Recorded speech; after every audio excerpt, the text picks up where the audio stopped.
The Unholy Narcissist, Part 1. Hello, I'm H.G. Tudor. Religion is a fantastic vehicle for the narcissist. If you haven't listened to my video, The Holy Narcissist, I recommend that you do, as I explain the ways that members of the clergy utilize religion.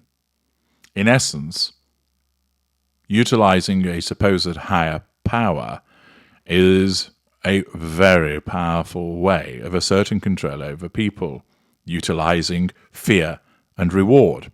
Do what I say, live your life in this particular way, follow the prescriptions that I dole out to you, and you'll be rewarded by entering the kingdom of heaven and living forevermore. Live your life in a way that's contrary to what I suggest to you, even though I do those things myself, but shh, we're not going to talk about those things. You'll be condemned to a life of unremitting pain upside down in a lake of fire while demons put barbed pokers into your rectum. Utilizing the concept of an imaginary friend for the purposes of causing someone to behave in a particular way is a very effective use of getting to the prime aims. I've explained how political power is a honeypot for our kind, but also religion is as well. Now, that isn't to say at all that many people who are clergy or religious are narcissists. Far from it. Many people naturally find religion soothing, a comfort to them, and if that's what they get out of it, then fair enough. But because of the power that comes with it, the ability to assert control over people utilizing what's written in a book, what is described as the way that you should behave, the ability to draw fuel from a congregation, the reactions of other people, the opportunity to maintain a facade of goodliness, the opportunity to access money, religion naturally draws many of our kind. Indeed, I'm often moved to think that those that created religions in the first place were often of my kind. I provide you with another opportunity where a narcissist has corrupted the use of religion to further his own ends. It's an article in The Times written by Glenn Keogh. It provides you with an excellent example of the narcissistic dynamic, the various facets, and another opportunity for you to see how narcissism functions in other facets of life. Several times each year, the residents of the Buckinghamshire commuter village of Tyler's Green gather by its grand 19th century church, St. Margaret's, for fun runs, fireworks, fetes, scouting events, and the Harvest Festival. It is at the heart of the community, perfectly placed off the main thoroughfare, linking 3 country pubs, 2 commons, a grocery shop, and a duck pond. Yet, for 2 decades, St. Margaret's was also home to a Church of England cult run by a bullying vicar who ruled with a rod of iron and a flaming temper. The Reverend Michael Hall, a former RAF man and boxer, spiritually abused and physically bullied congregants using the fear of hell to shut down criticism, according to a report provided last month by the Oxford Diocese. Therefore, spiritual abuse, another form of abuse to go alongside physical, emotional, sexual, psychological, financial, physical bullying, a brutal and rudimentary form of manipulation to assert control and draw fuel, using fear of hell, threatened loss, shutting down criticism, nullifying threats to control. Dozens of complaints, sustained behaviour, were made against Hall at St. Margaret's between 1981 and 2000, but the Church of England either ignored them or mitigated the vicar's behaviour.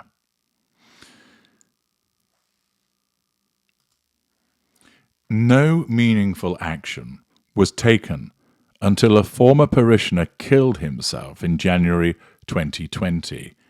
In the days before his death, he spoke of not being able to move on from the trauma caused by Reverend Hall.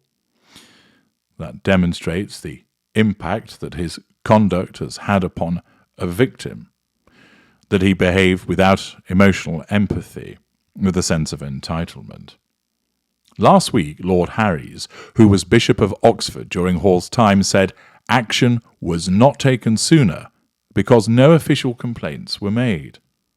However, the Sunday Times has seen evidence of complaints raised within the diocese and even to the Archbishop of Canterbury and Prime Minister.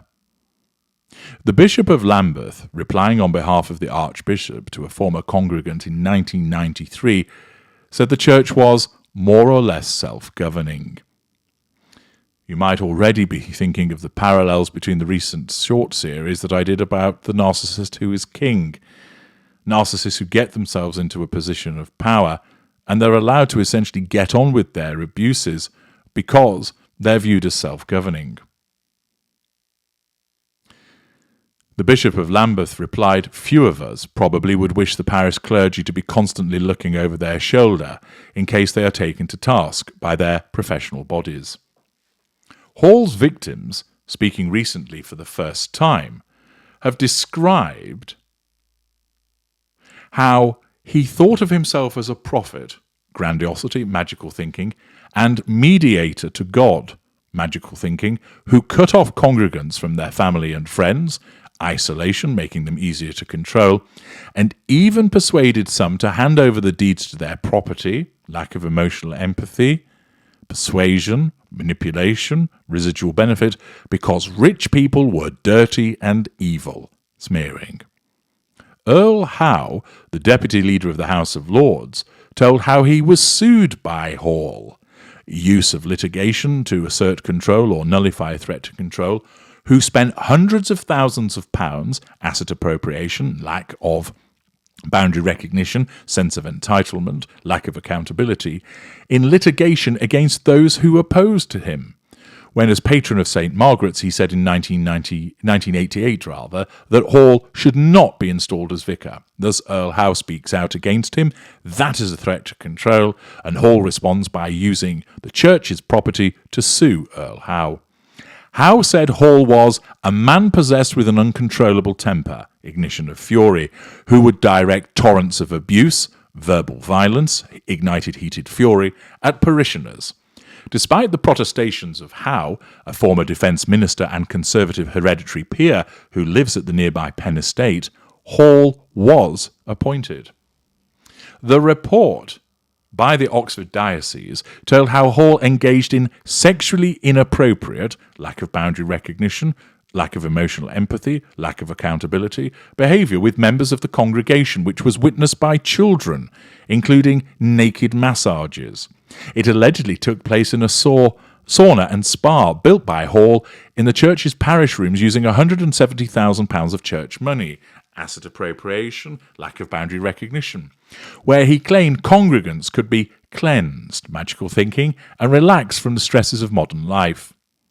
Parishioners were targeted if they were deemed disloyal, creating a cultist environment where Hall warned his followers, coterie, that he alone, grandiosity, had a hotline to God, magical thinking. The diocese report drew parallels between Hall and Ben Field, an aspiring priest who murdered devoted churchgoer Peter Farquhar in the Buckinghamshire village of Maids Morton, and whose crimes are the subject of the BBC drama The Sixth Commandment. Concerns were raised to the diocese about the suitability of both men when they applied to the ministry. So far, a range of behaviours that support how a narcissist is behaving in a controlling fashion in his own personal fiefdom, this time within the church. Join me in part 2 as we examine more about the behaviours of Hall.